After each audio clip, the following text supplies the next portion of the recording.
Hi everybody, it's Geordie from Geordie's Cards here for Pawsome Stamps today, and I am back using my Mandala stamp set again. I wanted to try out a different technique today. So here is this gorgeous stamp set. It is so beautiful and I have so many ideas for using it. I really wanted to try something out. So I have some Bristol Smooth cardstock here, which I have cut to 5.5 by 5.5 inches, which is larger than my Mandala stamp set, which measures about 5 inches across. So I am prepping this with plenty of powder from my powder tool, and I'm going to stamp my image out with a Versamark ink. So this is a sticky clear ink which will work well with the embossing powder that I am going to be using next. So I'm going to stamp this out a couple of times now. I always get very nervous about doing this. I worry that I'm going to miss parts of the stamp off. I worry that it's going to shift slightly and smudge. But I just wanted to make sure that I had a really nice, firm, clear impression on that cardstock. It's very difficult to see until you have added the embossing powder as to where the ink is. But I'm praying for the best, hoping for the best. So here is my white heat embossing powder. I'm tipping that all over. I have it in this little container, and then I just kind of have this little tidy tray here which I use to catch all the excess. I'm just flicking the back ever so slightly, and hopefully there you can see that it actually turned out really well. I'm impressed. Doesn't always go to plan with me and embossing powders, but today was going my way. So what I like to do is just blast the back with my heat tool a little bit to try and get the embossing powder to start melting and make sure it doesn't fly everywhere when I heat the front. And then I will go in and go all over the front and really take my time with it. I did go back a few times off camera just to catch some other little pieces that I felt needed extra heat. So now I'm going to do some ink blending over the top, which is kind of the fun part because it's where everything kind of reveals itself. So I'm starting off with Concord & 9th Honeysuckle ink, and I'm going in with a blending foam to the center of that mandala, and you can see it comes to life when you add this color. So I decided to try and do a bit of a rainbow, but a softer rainbow today. So my next ink is grapefruit, and I'm going in with a blending brush now. I thought this was a little bit easier and a little bit better to control where I was putting it and make sure that I wasn't putting too much ink down. I want it to be quite soft and not too dark. So going all the way around it with that, and you will see that I'm quite happy. There are some patches that are lighter, some that are darker. I kind of like that textured look.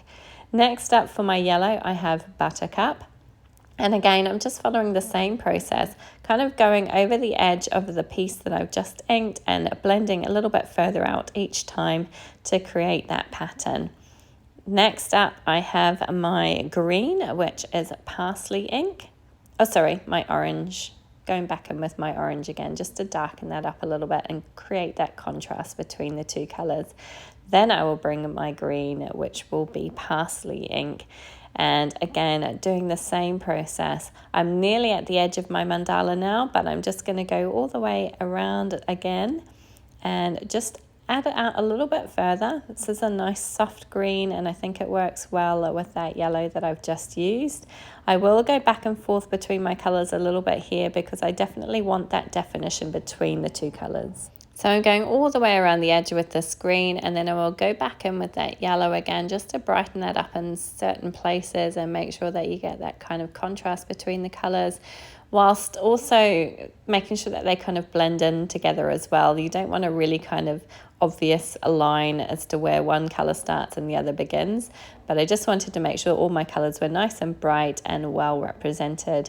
Now I had a little bit of white space left, so I decided to pull in a kind of bluish shade, which I've gone with Aqua Sky, and I'm just going to finish off all the way around the edge.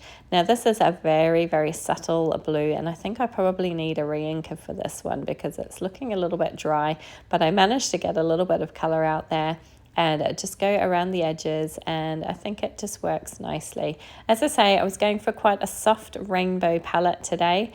I just really wanted to try this technique out. It's not a technique that I'm overly comfortable with doing. As I say, I always get a bit nervous about doing the whole heat embossing business and worried that it's not going to go to plan, but I'm pretty happy with how this one turned out, and it was a lot of fun to try out.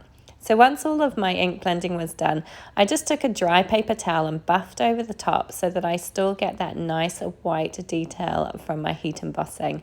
I trimmed this down so that it measures 5 inches by 5 inches, which is right toward the edge of that mandala. And I'm backing it onto a piece of bright pink cardstock which kind of matches that pink shade that I've used in the middle of my mandala, that pink ink.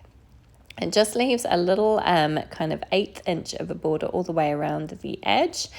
And once that is secured down, I'm going to take this sentiment which says "Feel Better Soon," which I have stamped onto that same pink cardstock with some white heat embossing powder so that everything kind of matches. And I'm just going to glue that down into the bottom right-hand corner of my card panel.